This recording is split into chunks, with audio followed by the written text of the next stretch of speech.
বিষয়ে বলছেন ইরবাদ বিন সারিয়া থেকে বর্ণিত, আবু দাউদ, তিরমিজি এবং ইবনে মাজাহ হাদিসে বর্ণিত হয়েছে। আল্লাহ রাসূল বলছেন ফাইন্নাহু মান ইয়াইস মিনকুম ফাসায়ারা ইখতিলাফান কাসীরা, যারা আমার পরে জীবন পাবে, যারা বেঁচে থাকবে, তারা অচিরেই অসংখ্য অনেক মতভেদ, মতনৈক্য, ইখতিলাফ দেখতে পাবে। বিভিন্ন বিষয়ে মতনৈক্য, মতভেদ, ওই একরকম বলছে, ওই একরকম বলছে, ওই একরকম বলছে, পাঁচজন আলেম পাঁচ রকম বলছে। যেটা সমাজে হচ্ছে, কার কথা মানবো? মৌলভী সাহেবরা তো বিভিন্ন রকম কথা বলছে। এটা হচ্ছে সমাজে। আল্লাহ সেটা ভবিষ্যৎবাণী করে গেছেন এবং এ অবস্থা কী করতে হবে সেটা বলে গেছেন। ওই জন্য বললাম আমাদের করণীয় কি। আল্লাহ বলছেন অচিরেই অসংখ্য মতনৈক্য, মতামত দেখা দেবে, অনেক মত দল দেখা দেবে। সেই সময় তোমরা কি করো? ফাআলাইকুম বিসুন্নতি ওয়া সুন্নাতিল খুলাফায়ে রাশিদিন আল মাহদিয়িন। সেই সময় কি করতে হবে? যে বড় জুব্বা পরে আছে, একবার আলখাল্লা পরে, মাথায় পাগড়ি মেথে, ওর কথা মেনে নিও? মাদ্রাসা হেড মাওলানা যে বসে মেনে নিও? ইমাম মসজিদের ইমাম সাহেব যা বসে মেনে নিও? না, আল্লাহ রাসূল এমন কথা বলছেন না। আল্লাহ রাসূল বলছেন সেই সময় তোমরা আলাইকুম বা আমানা লাযিমুন, তোমরা আবশ্যক করো না নিজের উপরে সুন্নতি ওয়া সুন্নাতিল খুলাফায়ে রাশিদিন মাহদিয়িন। সেই সময় তোমরা আমার সুন্নাত, আমার আদর্শকে আঁকড়ে ধরো এবং আমার হেদায়েতপ্রাপ্ত চার খুলাফায়ে রাশিদা তাদের রীতিনীতিকে অনুসরণ করো। সম্মানিত উপস্থিতি, এখন আপনার কাছে ক্লিয়ার। পাঁচটা আলেম একটা বিষয়ে পাঁচ রকম বলছে, এটাও ঠিক। আপনি যেটা বলছেন এটাও ঠিক। পাঁচটা আলেমের কাছে কিন্তু দলিল থাকবে না। আপনি পাঁচটা আলেমের কাছে দলিল নেন, লিখিতভাবে প্রমাণ চান।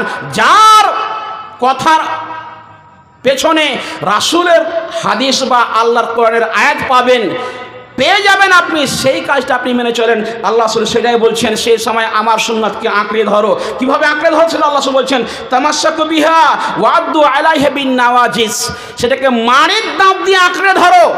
যখন ইখতিলাফ দেখা দিবে, তখন আমি মুহাম্মদ সাল্লামের নীতিকে, আদর্শকে, নিয়মমালাকে এবং আমার সাহাবায়ে কেরামের নীতি আদর্শকে তোমরা কি করো? এমনি নরমাল নয়, মাড়ির দাঁত দিয়ে আঁকড়ে ধরো। আমরা যে কোনো মুখে যদি কোনো জিনিস চেপে ধরি, কোন দাঁতে ধরি? মাটির দাঁতে। মাংস খেলে কোনো হাড্ডিকে খাবো, কোন দাঁতে? সামনে দাঁতে না, মাটির দাঁত দিয়ে কি করা হয়? চাপ দিয়ে ধরা হয়। আল্লাহ বলছে তোমরা সেই সময়ে মাটির দাঁত দিয়ে ছুটে না যায়, আমার আদর্শকে আঁকড়ে ধরো। সমাজ কি বলছে, মোরাল কি বলছে, বাদুদের কাল থেকে কি করে আসি, ইমাম সাহেব কি বলছেন, হেডমাওলানা কি বলছেন, এটা দেখা দরকার নাই। বরং কার কথাটা আমার নীতির সঙ্গে মিলছে, তার কথাকে তোমরা কি করো? মেনে নাও।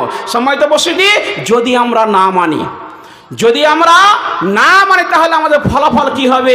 আমাদের পৃথিবীতে একটা কাজ হবে, তার লা ইয়াকবালু লিসাহিবিল বিদআতি সালাতান ওয়ালা যাকাতান ওয়ালা হাজ্জান।